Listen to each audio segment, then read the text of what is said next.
Welcome to another edition of From the Stands, the Cool Picks Show. On today's episode, we chat with three-time Olympic ice hockey women's goaltender Sami Jo Small on her hockey career, what it was like to compete at the Olympics as well as the IIHF World Championships, her journey through hockey, and her new published book, The Role I Played. Before we get Sami Jo on the podcast, we would, of course, like to just give recognition to our sponsors of the show, Mad Creative with Matthew DeCastro on the images you see for each episode, Jay Solti Photography for the production work behind the show, and, of course, our sponsors with Hush Blankets and the Great North Apparel. You can find all of the links to the all of our sponsors on my Instagram and Twitter bio links as well to get your discounts on potential Hush products as well as the Great North, and check out our other production team as well. Without further ado, let's get Sami Jo on the podcast and start talking some hockey and find out what it was like to grow in women's hockey. All right, Sami Jo Small, how are you? I'm doing really great. Thanks for having me on your show, Ryan. Yeah, no problem. Thank you for taking the time for being on the show. How are things during this pandemic for you? Well, I think like everybody, it's been challenging, but at the same time rewarding. You know, you're getting to spend time with family that you might not otherwise get to spend. We have a young 4-year-old daughter, so homeschooling her initially was different, but I actually found it really enjoyable, spending time with her and seeing her progress. You know, you send them off to school and you don't necessarily know what they're learning. But she was super excited to finally get back to real school and see other real kids and not just have mom teacher all the time. Yeah.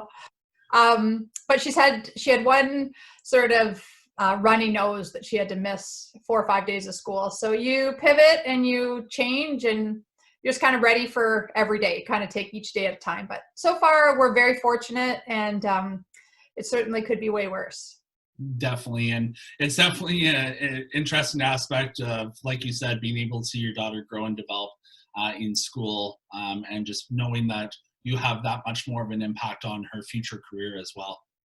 For sure. And just, you know, being able to see her go through it is amazing. And through all of this, you know, for some people, it's given them lots of time during the days, but when you have a small child, that doesn't happen. But it also then gives us something to do too. You know, it's a focus, and it's something to take your mind off the larger tragedies that are happening in the world, and just kind of have that focus for the day that you can, you know, teach them and play with them and have fun with them. That's great. Well, let's turn to some positive news and talk about you. That's why you're on the show today. So my first question for you is, how did you know that hockey was going to be your passion and potentially a career for you? So I didn't, to be honest. I grew up at a time when women's hockey was not a national team sport and not an Olympic sport. So I played a ton of hockey as a young child, but like most of my teammates, dreamt of playing in the NHL. And I guess I had the realization that I probably wasn't going to get to play in the NHL, despite the fact that I played AA and AAA boys hockey. There was other guys that were better than me out there. And so I played a ton of different sports that were offered at my school. And I always had this dream of going to the Olympic Games, and I didn't know what sport or how I was going to get there. And it really wasn't until my very first tryout with the national team that I started to have these dreams within the sport of women's hockey. So I guess my passion has always been sports. I love sports, and I think hockey has just been a vehicle to be able to play. Especially growing up in Winnipeg, there's a lot of hockey. So it's kind of what we did. And, you know, I still love it. I just played some rec hockey this morning, and it still brings me such joy, but it could be any sport. It isn't necessarily just hockey. That's great. And yeah, it's nice to be able to, during this pandemic, still play the sports that we love to a degree, obviously while being safe, but at least it's nice that you're able to. Yeah, it certainly has been nice mentally. And we live in the Peel region, and there will likely be more shutdowns. And so, you know, this morning on the ice, that was one thing that we talked about, was to just really enjoy what we do get to do. And you know, you listen to the authorities and take their directive when it's necessary. And when you do get a chance to play, to just really appreciate it. Because You don't know when you're going to get to play again. But even just getting outside and being fit and active, I think has been really great for Canadians, for their mental health, but also just for their health in general, to be able to have time to do these things. It's not real life, but it can take you away from what might be really tough times for an hour and just be able to smile. That's great. Now, you began your career in 1997 and found yourself competing in the 1998 Olympics in Nagano. What was it like for you to start your career off so prominently on basically the biggest stage in sports?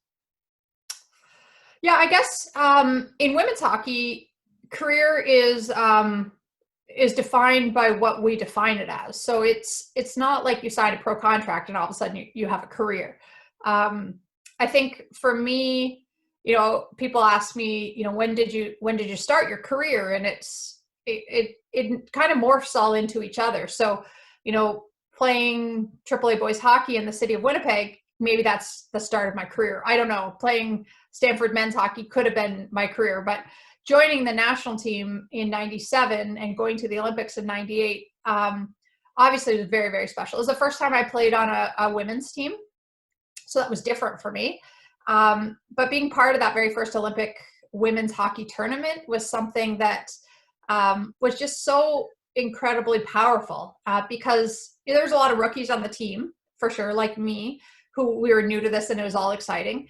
But there was a lot of women that had fought for this right to get to the Olympic Games. And so in them, we had role models, we had mentors, and we could learn how to act as professionals because, they're up until that point, we never saw that. We never saw what that was like to train full time, to be full-time hockey players. That was not even within our repertoire. So I think starting with my first real tournament being the Olympic Games certainly started it off with a gusto. But losing in those games was tough for us. And I think that loss sparked really an entire generation, a decade of dominance after that. And so I think sometimes you have to go through those tough times to then, in order for the organization to sort of come around and be on the same page moving forward. And so that, I think that certainly did it. And it wasn't tough, or it was tough to lose, but I think the most memorable moment of those games was seeing Cameron Ganado, who's the U.S. team captain, receive the gold medal and realize that women's hockey was getting a gold medal in hockey. That was, when I look back, it was something that was so powerful. And that's incredible too. And that's definitely a priceless moment. And like you said, your career kind of starts wherever you want to define it. But over the next roughly 4 years after those first Olympic Games, you really did make a statement for yourself and for your team because you ended up competing in the IIHF World Women's Championships in 1999 in Finland, 2001 in the US, and then 2000 and 2004 in Canada. During those 4 tournaments, you walked away with gold each time, which is hats off to you because that's truly a remarkable feat. How much hard work and dedication went into competing during that 6-year span in those 4 tournaments? Yeah, I mean, there is, an incredible amount of hard work that goes into it, but it is, for me, I just was so grateful that I got to play. I mean, this is something that, because we had never really dreamt about this, being a full-time hockey player was just so amazing. And yes, the days were long and it was grueling. But the hardest thing actually about winning those championships was not winning. The hardest thing was making the team and having no kind of job security. And all of a sudden women's hockey was taking off in Canada. So we had so many more numbers playing the game. So lots of push from behind to be able to take your spot. And that wasn't always easy. The competition that went on the ice, just to simply make the team, was perhaps the most difficult. And so when it came time to the championships, I felt like that was sort of the icing on the cake. We could just play. And, some of those championships were won in overtime by close margins. It could have gone either way. But Team Canada had a lot of success on the world stage. And so to be a small part of that was something really special. Canada had won every single major world championship since 1990. And our first loss actually came right before the Torino Olympics, which is in 2005. So in the beginning, World Championships were just every 2 years. But by the time I came around, they were every year. So we were, winning on the world stage. And I think that allowed us the confidence going into Salt Lake City, knowing obviously we had lost in Nagano. And so feeling like we could beat them at the Olympic Games because we had won the World Championship gave us that confidence. But it also could have gone either way. I mean, each one of those games, like I said, was so close.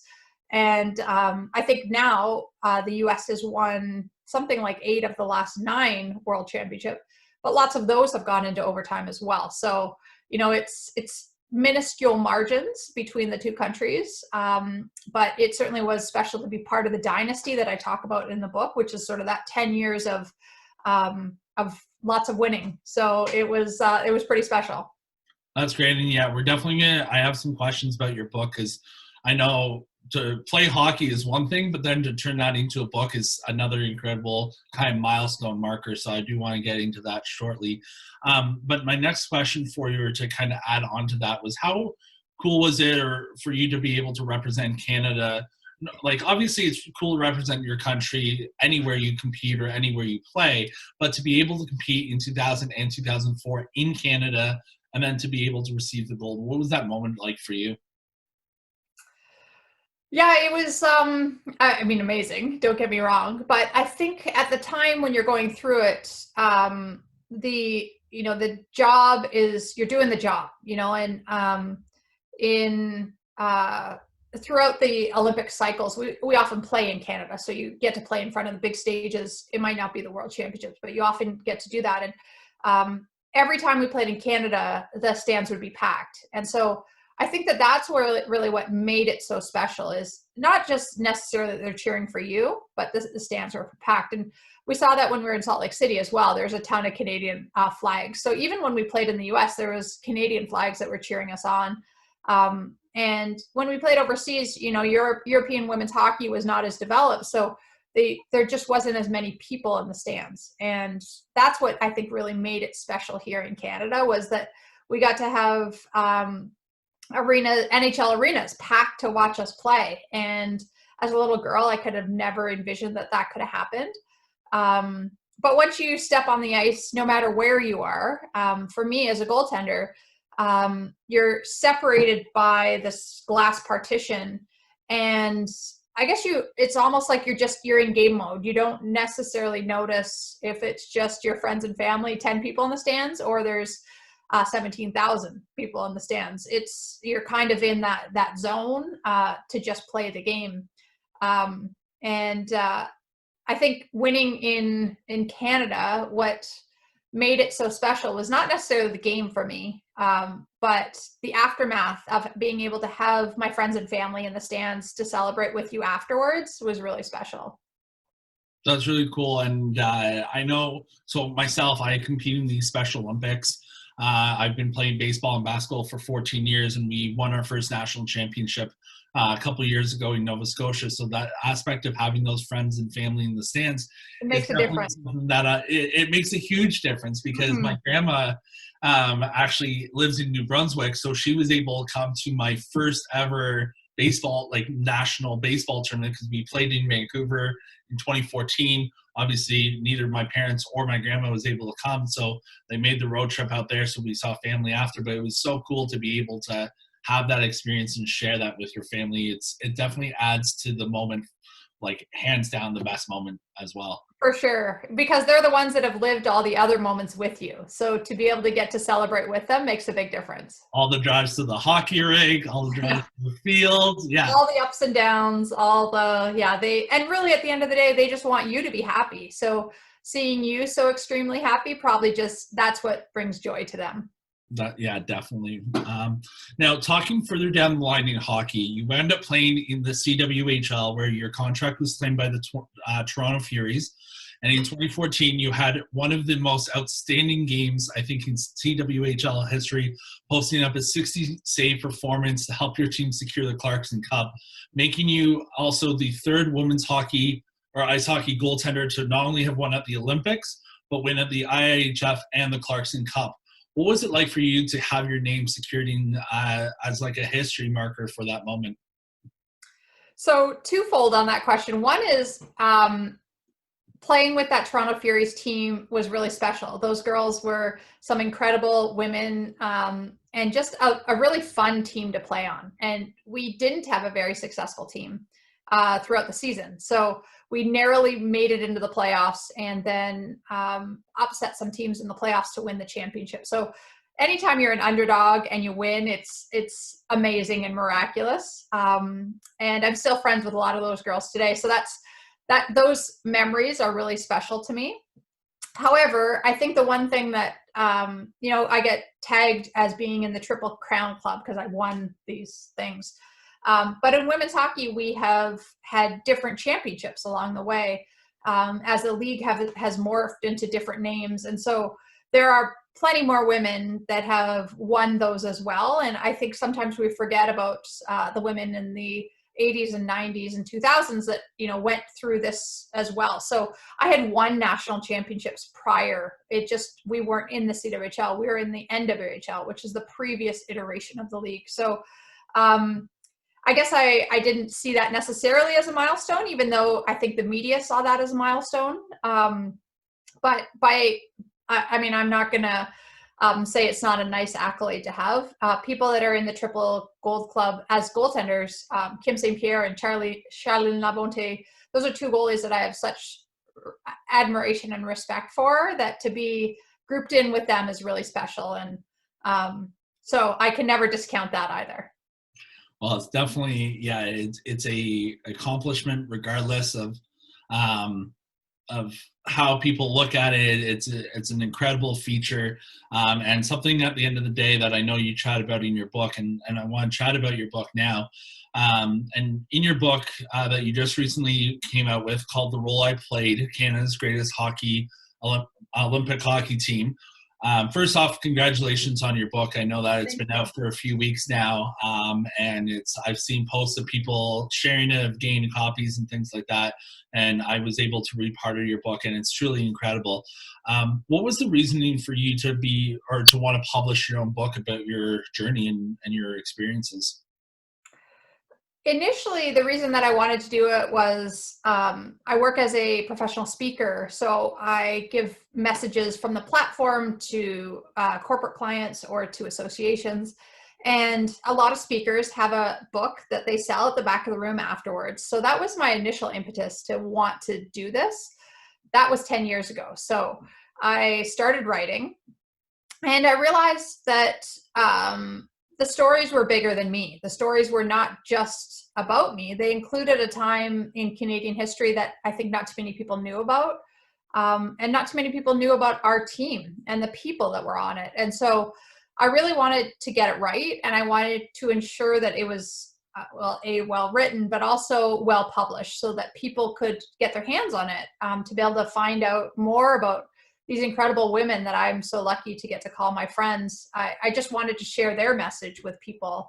And so it was not necessarily an easy process, in that it took a lot of time to get the stories right. But it was something for me that I didn't really have any deadlines. I didn't have a timeline that I wanted to finish it by. I just kind of wrote, and I just kind of worked the stories and the manuscript to get to a point that I felt comfortable finally sharing it with publishers. And so about a year ago, I sold it to ECW Press, which has been amazing through this whole process. And you kind of get into their pipeline with a launch date about a year later. So that's the reason why it was launched right now. And you work with their editors and their graphic designers that come up with cool things like this. And it has been such a learning experience for me as now an author. This is kind of a whole new world for me. But it is nice to finally have it in other people's hands. It's been with me for so long that it's nice to just kind of get it out there, and have it in a real book format is pretty incredible. Now, in the book, you touch about how hard work pays off, staying focused, and becoming an Olympian, and really truly finding the love behind the sport. Which part and section of the book do you really resonate with the most as your highlight moment in the book?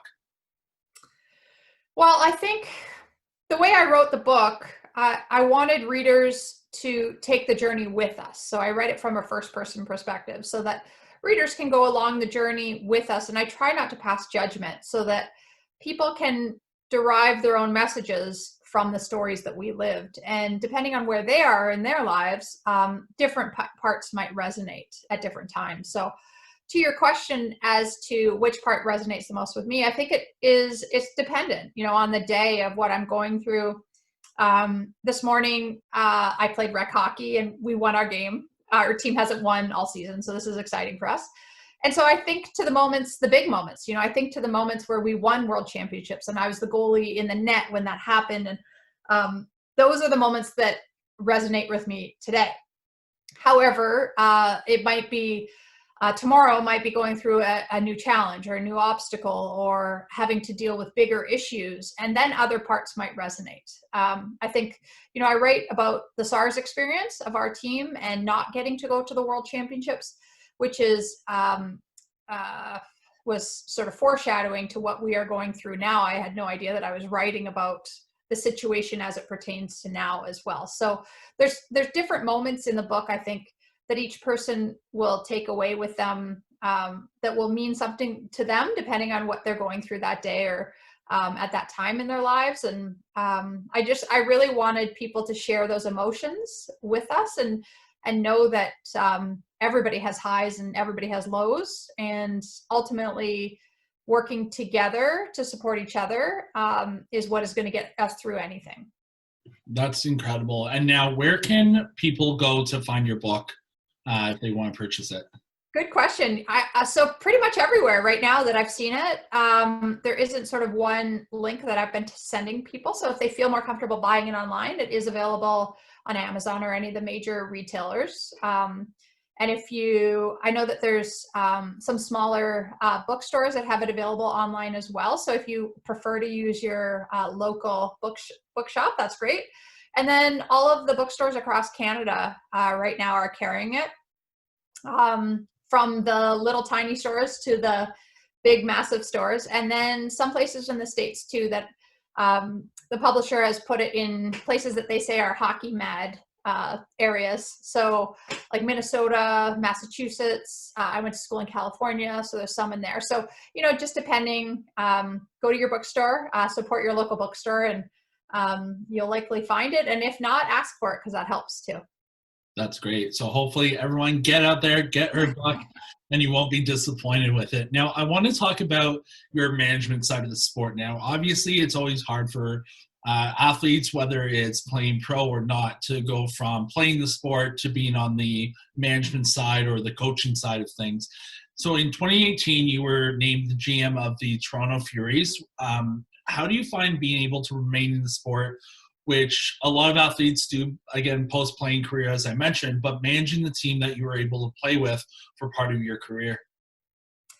The transition certainly was at times hard and at other times very easy. So I actually helped start the league in 2007, the CWHL. And because of that business experience that I gained through the administrative side of hockey, that allowed me to sort of have an easier transition. So I always enjoyed administrative work, and being a GM obviously is no different. So, putting together the numbers and going over the details, I enjoyed that. I think the hardest thing for me making the transition was now you're making decisions about your friends and having to make the difficult decision to be in a leadership position. I had never had to fire anybody in any of my other workplace environments. I had never gone through that. So that was incredibly difficult, especially when it was pertaining to people that I knew so intimately and so well. And a lot of the decisions were not in my hands as the coaching staff was making the decisions, but I'm the one that has to deal with them. I'm the one that has to put them on paper. And I'm the one that that stands up and suffers the brunt of the criticism from the player that perhaps has been cut or maybe isn't playing as much as they want. So it, having to support my staff through all of that, I think made us closer as a staff. And I had a newer staff as well, which also I think helped because then we were kind of going through this new transition together.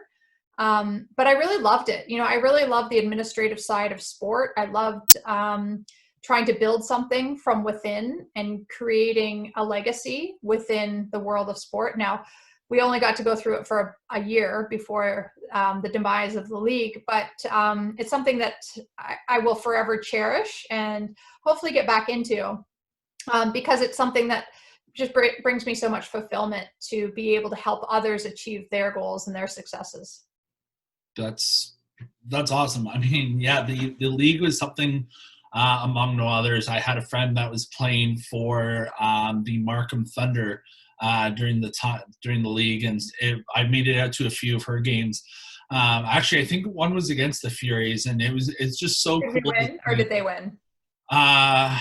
I can't remember. I know it went into overtime. Don't remember. Just pretend we won. It went into overtime. That's all that really matters. Okay. Yeah, the Furies won that game for sure. Yeah, it was exciting hockey nonetheless. But no, it was so cool to just see the impact that women's hockey has on the community, has to the players and everyone that's involved, from the coaching staff, as you mentioned, to even the people that help out with the team.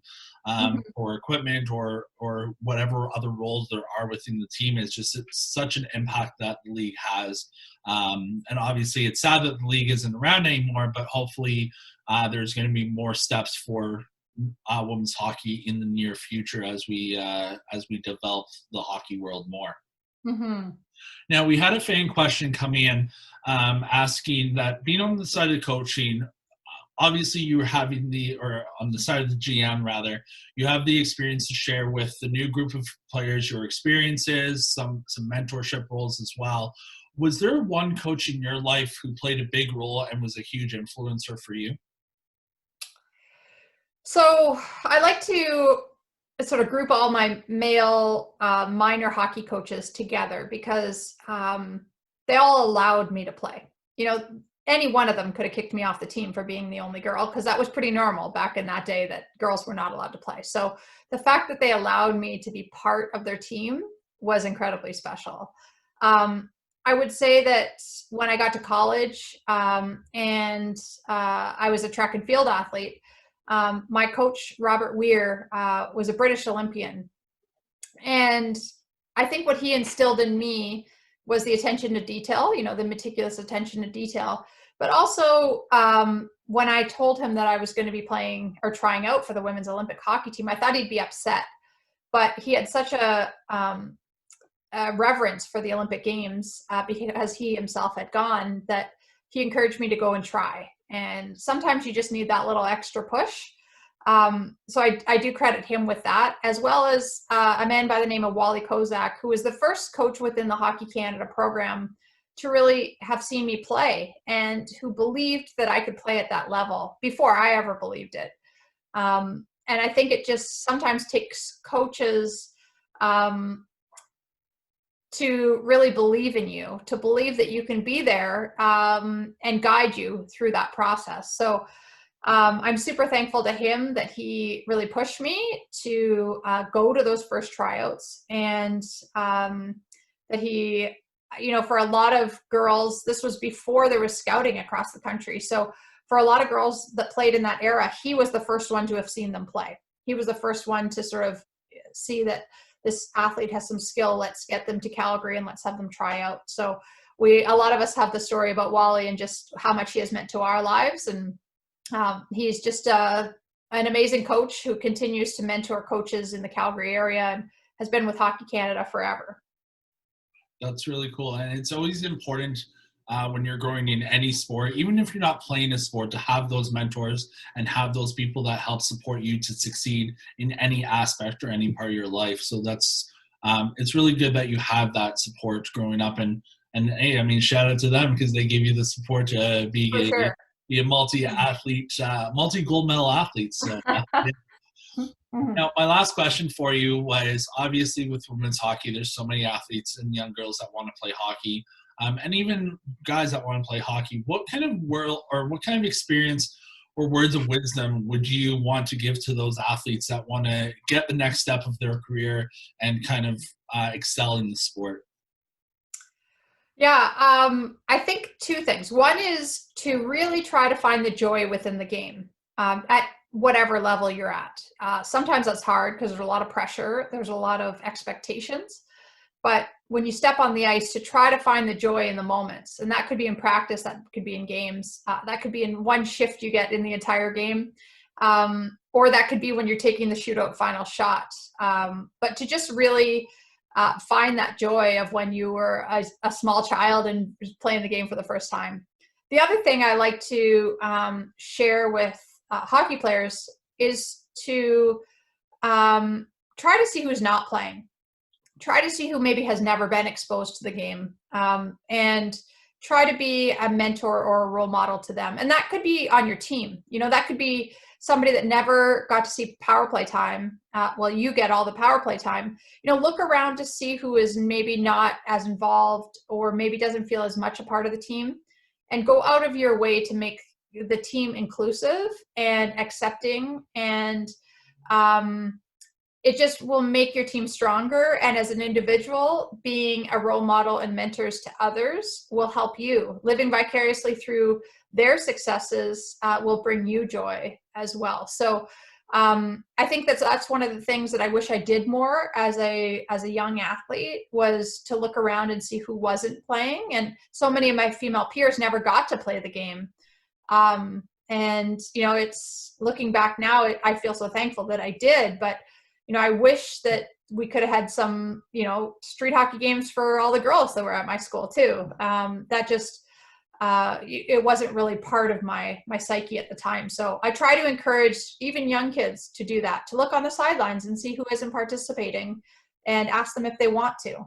And just don't ask them one time, keep asking, because eventually they might want to play, and you don't know what that person's capable of. And you don't know what friendships can come out of that as well. The great words of wisdom from Sami Jo Small. Thank you so much, Sami, for taking the time for being on the show, and congratulations on all your success, past and present, especially with the book. And as a reminder to all the viewers, go to your bookstores, get the book, and help support, and you will not be disappointed. And again, Sami, thank you for taking the time to be on the show today. Well, thank you, Ryan. I really appreciate it. Thanks for having me on your show, and good luck with the rest of your podcasts. Thank you so much. We'll talk to you again soon. All right. Take care. All right. Bye. Bye. All right, everyone. That was Sami Jo Small, 3-time Olympic ice hockey goaltender for the women's national team and publisher of The Role I Played, Canada's Greatest Olympic Hockey Team book. Again, make sure to go to your local stores, get the book. And thank you again for tuning in to another edition of From the Stands. We look forward to having you tune in to more episodes down the road. Take care.